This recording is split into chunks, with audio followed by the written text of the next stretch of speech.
TV का खास show Rahul का अग्निपथ देख रहे हैं आप। मैं हूं आपके साथ पूजा।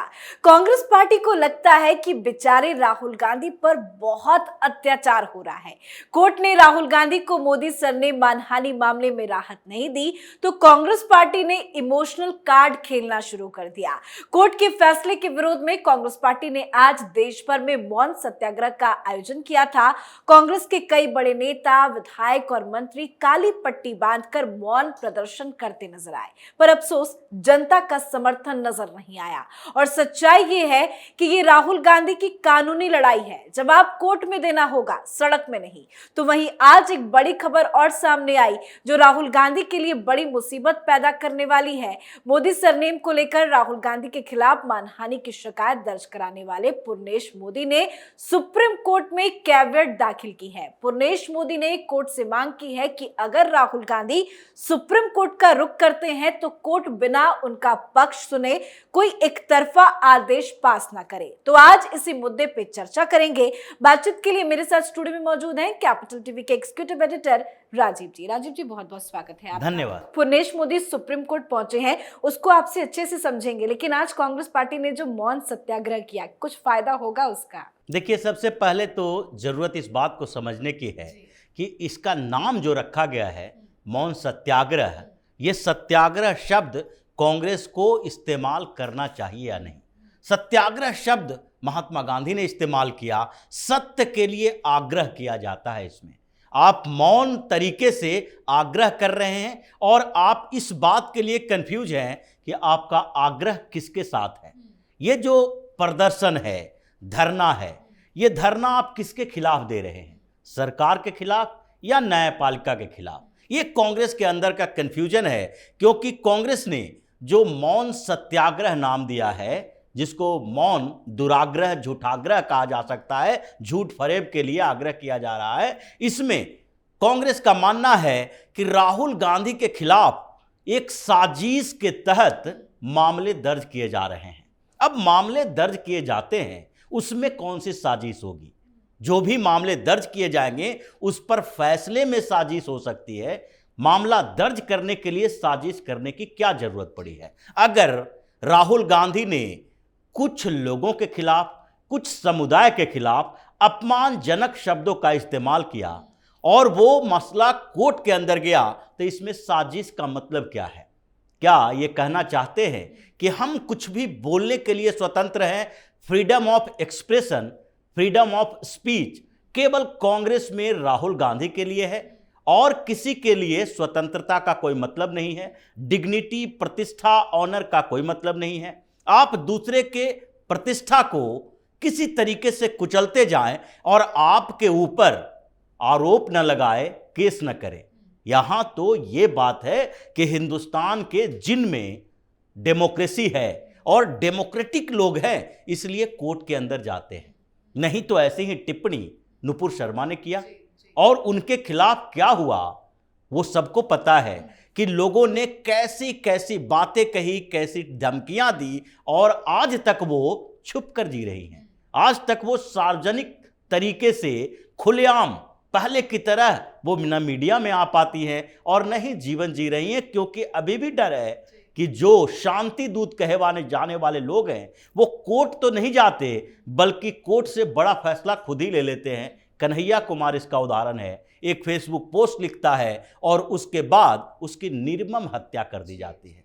लेकिन ये डेमोक्रेसी है और हिंदुओं के अंदर ये डेमोक्रेसी कूट कूट कर भरी है, जिसके खिलाफ राहुल गांधी विदेशों में जाकर दुष्प्रचार करते हैं कि यहां तो डेमोक्रेसी खतरे में। लेकिन आज जो प्रोटेस्ट इन लोगों ने किया उसमें बड़े बड़े बैनर में लिखा था कि डेमोक्रेसी डिस्क्वालीफाई। इसको क्या, किस तरह से देखें? बिल्कुल यही बात है कि जिसको डेमोक्रेसी का मतलब ही समझ में नहीं आता है, उसको क्वालिफाई और डिस्क्वालीफाई शब्द कैसे वो एक्सप्लेन कर पाएगा। राहुल गांधी के संदर्भ में यही देखा जा रहा है कि कांग्रेस ने कहा कि साजिश के तहत मुकदमे दर्ज किए जा रहे हैं। अब अगली बात कहने से पहले रुक गया, क्योंकि कांग्रेस में भी वकीलों की फौज है।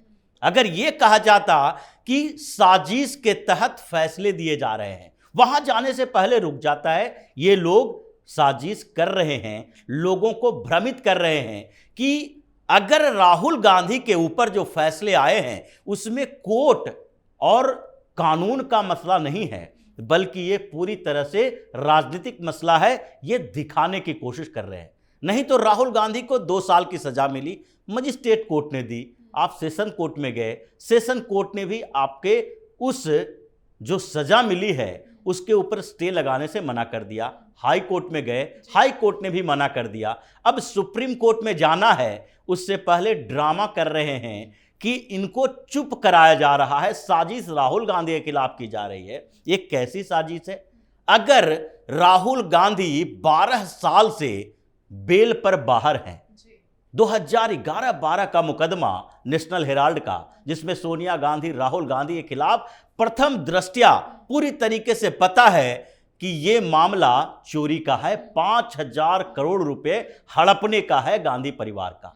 लेकिन फिर भी सरकार जबरदस्ती नहीं कर रही है। सरकार अगर साजिशी करती तो ईडी से पूछताछ हुई थी, कोर्ट में अगर इन लोगों को प्रोटेक्शन नहीं मिला होता गांधी परिवार होने के कारण, क्योंकि सुप्रीम कोर्ट में जितने बड़े बड़े वकील हैं वो बहुत इंटेलेक्चुअल हैं, ये कहना मुश्किल है, उनके तर्कों से पता चलता है, लेकिन ये कहना आसान है कि वो बहुत बड़े सेटर हैं। चाहे अभिषेक मनु सिंघवी हो, कपिल सिब्बल हो, ये सारे के सारे लोग सुप्रीम कोर्ट में बच्ची बड़ी सेटिंग कर लेते हैं, तभी तीस्ता सितलवाड़ के लिए 9:30 बजे कोर्ट खुल जाता है, सीजेआई खाना पीना छोड़ के चले आते हैं। तो ये लोग जो कर रहे हैं वो कोर्ट के ऊपर सवाल उठा रहे हैं। सरकार ने जो किया वो भी कोर्ट के फैसले पर आधारित था। सरकार की तरफ से जो किया गया कि इनको डिस्क्वालीफाई किया गया, इनकी सांसदी चली गई। अगर कोर्ट का फैसला नहीं आता तो क्या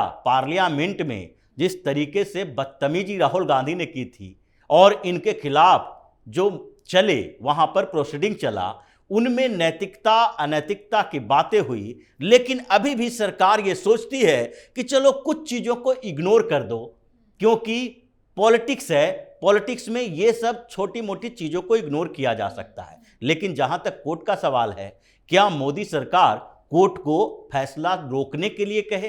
क्या कहे कि आप राहुल गांधी के जो सजा मिली है उस पर स्टे मत लगाओ, स्टे दे दो, उस पर रोक मत लगाओ? अब सरकार अगर निष्पक्षता से मामले को देख रही है तो आप इसको गलत तरीके से लोगों तक पहुंचा रहे हैं। आप ये क्यों नहीं कहते कि राहुल गांधी ने जो बोला उसके लिए मुकदमा चला और उसके खिलाफ कार्रवाई हुई? तो ये मौन सत्याग्रह तो कांग्रेस के लिए एक तरीके से कहा जाए तो 1 साल का मौन धारण कर लेना चाहिए कांग्रेसियों को। खैर, लगता है ये बात जनता समझ गई है, तभी सत्याग्रह में कोई जनता का साथ नहीं मिला। खैर, इसी बीच पुर्णेश मोदी सुप्रीम कोर्ट पहुंचे हैं। ये राहुल गांधी के लिए कितना बड़ा झटका होगा? ये राहुल गांधी के लिए बड़ा मामला इसलिए है क्योंकि सुप्रीम कोर्ट इन दिनों जिस तरीके से फैसले और डायरेक्शंस दे रही है, उसमें यह लगता है कि कहीं ऐसा ना हो कि सुप्रीम कोर्ट में ये पिटीशन दायर करें और किसी को पता ना हो, सामने वाले को नोटिस भी ना भेजे जाए और सुप्रीम कोर्ट इस पर स्टे लगा दे कि आपके कन्विक्शन पर स्टे लग गया, क्योंकि दूसरा पक्ष है जो यहां अवेलेबल नहीं है, इसलिए कैविएट दायर किए जाते हैं। ऐसे तो सामान्य तरीके से ये हमेशा होना चाहिए कि कैविएट दायर करने के लिए कोई मौका ही न मिले। हमें क्यों जरूरत पड़े कि हमारा पक्ष सुने बिना दूसरे के पक्ष में फैसला न करें? क्योंकि ये जरूरत इसलिए पड़ी कि अब कोर्ट में ऐसा होने लगा है, सुप्रीम कोर्ट में तो खासकर होने लगा है। आपने आनन फानन में, जैसे तीस्ता सितलवाड़ का मामला है या फिर इससे पहले पवन खेड़ा का मामला था, सुप्रीम कोर्ट में ये लोग गए, याचिका दायर की, आपने दूसरे पक्ष को तैयारी का मौका नहीं दिया।